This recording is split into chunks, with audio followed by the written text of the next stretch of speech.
അധ്യായം 26. നിന്റെ ദൈവമായ കർത്താവ് നിനക്കവകാശമായി തരുന്ന ദേശത്ത് ചെന്ന് അത് കൈവശമാക്കി അതിൽ വാസമുറപ്പിക്കുമ്പോൾ അവിടെ നിന്റെ നിലത്തുണ്ടാകുന്ന എല്ലാ വിളവുകളുടെയും ആദ്യ ഫലത്തിൽ നിന്ന് കുറെയെടുത്ത് ഒരു കുട്ടയിലാക്കി നിന്റെ ദൈവമായ കർത്താവ് തന്റെ നാമം സ്ഥാപിക്കാൻ തിരഞ്ഞെടുക്കുന്ന സ്ഥലത്തേക്ക് കൊണ്ടുപോകണം. അന്ന് ശുശ്രൂഷ ചെയ്യുന്ന പുരോഹിതന്റെ അടുത്ത് ചെന്ന് നീ ഇപ്രകാരം പറയണം: ഞങ്ങൾക്ക് തരുമെന്ന് കർത്താവ് ഞങ്ങളുടെ പിതാക്കന്മാരോട് വാഗ്ദാനം ചെയ്തിരുന്ന സ്ഥലത്ത് ഞാൻ വന്നിരിക്കുന്നുവെന്ന് നിന്റെ ദൈവമായ കർത്താവിനോട് ഞാൻ ഇന്ന് ഏറ്റു പറയുന്നു.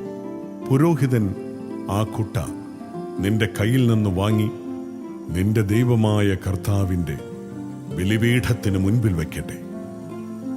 പിന്നീട് നിന്റെ ദൈവമായ കർത്താവിന്റെ സന്നിധിയിൽ നീ ഇങ്ങനെ പറയണം: അലയുന്ന ഒരു അരമായനായിരുന്നു എന്റെ പിതാവ്. ചുരുക്കം പേരോടുകൂടെ അവൻ ഈജിപ്തിൽ ചെന്ന് അവിടെ പരദേശിയായി പാർത്തു. അവിടെ അവൻ മഹത്തും ശക്തവും അസംഖ്യവുമായ ഒരു ജനമായി വളർന്നു.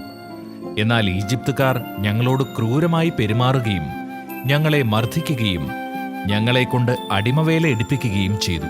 അപ്പോൾ ഞങ്ങൾ ഞങ്ങളുടെ പിതാക്കന്മാരുടെ ദൈവമായ കർത്താവിനോട് നിലവിളിച്ചപേക്ഷിച്ചു. അവിടുന്ന് ഞങ്ങളുടെ നിലവിളി കേട്ടു. ഞങ്ങൾ അനുഭവിക്കുന്ന നിന്ദയും ക്ലേശവും മർദ്ദനവും അവിടുന്ന് കണ്ടു. ശക്തമായ കരം നീട്ടി ഭീതിജനകമായ അടയാളങ്ങളും അത്ഭുതങ്ങളും പ്രവർത്തിച്ച് കർത്താവ് ഞങ്ങളെ ഈജിപ്തിൽ നിന്ന് മോചിപ്പിച്ചു. ഇവിടേക്ക് കൂട്ടിക്കൊണ്ടുവന്ന് തേനും പാലും ഒഴുകുന്ന ഈ ദേശം ഞങ്ങൾക്ക് തരികയും ചെയ്തു.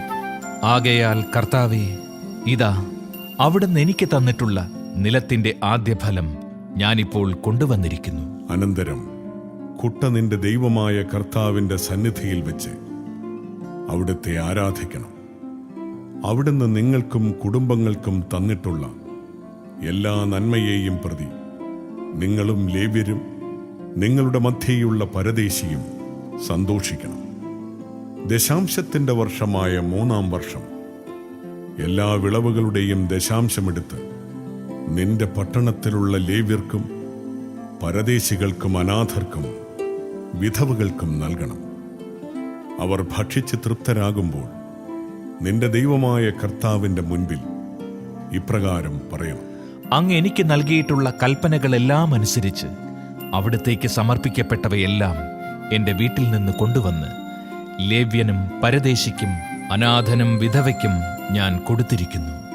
ഞാൻ അങ്ങയുടെ കൽപ്പനയൊന്നും ലംഘിക്കുകയോ മറന്നു കളയുകയോ ചെയ്തിട്ടില്ല. എന്റെ വിലാപവേളയിൽ അതിൽ നിന്ന് ഭക്ഷിച്ചിട്ടില്ല. അശുദ്ധനായിരുന്നപ്പോൾ അതിൽ ഞാൻ സ്പർശിച്ചിട്ടില്ല. മരിച്ചവന് വേണ്ടി അതിൽ നിന്ന് ഒന്നും കൊടുത്തിട്ടുമില്ല. ഞാൻ എന്റെ ദൈവമായ കർത്താവിന്റെ വാക്ക് കേട്ട് അവിടുന്ന് എന്നോട് കൽപ്പിച്ചതുപോലെ ചെയ്തിരിക്കുന്നു. അങ്ങ് വസിക്കുന്ന വിശുദ്ധ സ്ഥലമായ സ്വർഗത്തിൽ നിന്ന് കടാക്ഷിക്കണമേ. അങ്ങയുടെ ജനമായ ഇസ്രായേലിനെയും ഞങ്ങളുടെ പിതാക്കന്മാരോട് ചെയ്ത ശപഥമനുസരിച്ച് അങ്ങ് ഞങ്ങൾക്ക് നൽകിയ നാടായ പാലും തേനും ഒഴുകുന്ന ഈ ദേശത്തെയും അനുഗ്രഹിക്കണമേ. ഈ ചട്ടങ്ങളും വിധികളും ആചരിക്കാൻ ഇന്നേ ദിവസം നിന്റെ ദൈവമായ കർത്താവ് നിന്നോട് കൽപ്പിക്കുന്നു. നീ അവയെ പൂർണ്ണ ഹൃദയത്തോടും പൂർണ്ണാത്മാവോടും കൂടെ ശ്രദ്ധാപൂർവം കാത്തുപാലിക്കണം. കർത്താവാണ് നിന്റെ ദൈവമെന്നും നീ അവിടുത്തെ മാർഗത്തിലൂടെ ചരിക്കുകയും അവിടുത്തെ ചട്ടങ്ങളും കൽപ്പനകളും നിയമങ്ങളും അനുസരിക്കുകയും അവിടുത്തെ സ്വരം ശ്രവിക്കുകയും ചെയ്യുമെന്നും ഇന്ന് നീ പ്രഖ്യാപിച്ചിരിക്കുന്നു. തന്റെ വാഗ്ദാനമനുസരിച്ച് നീ തന്റെ പ്രത്യേക ജനമാണെന്നും തന്റെ കൽപ്പനകളെല്ലാം അനുസരിക്കണമെന്നും ഇന്ന് കർത്താവ് നിന്നോട് പ്രഖ്യാപിച്ചിരിക്കുന്നു. മാത്രമല്ല, താൻ സൃഷ്ടിച്ച സകല ജനതകൾക്കുമുള്ളതിനേക്കാൾ ഉന്നതമായ നാമവും ബഹുമതിയും അവിടുന്ന് നിങ്ങൾക്ക് നൽകും. അവിടുന്ന് അരുളി ചെയ്തിട്ടുള്ളതുപോലെ നിന്റെ ദൈവമായ കർത്താവിന് നീ ഒരു വിശുദ്ധ ജനമായിരിക്കുകയും ചെയ്യും.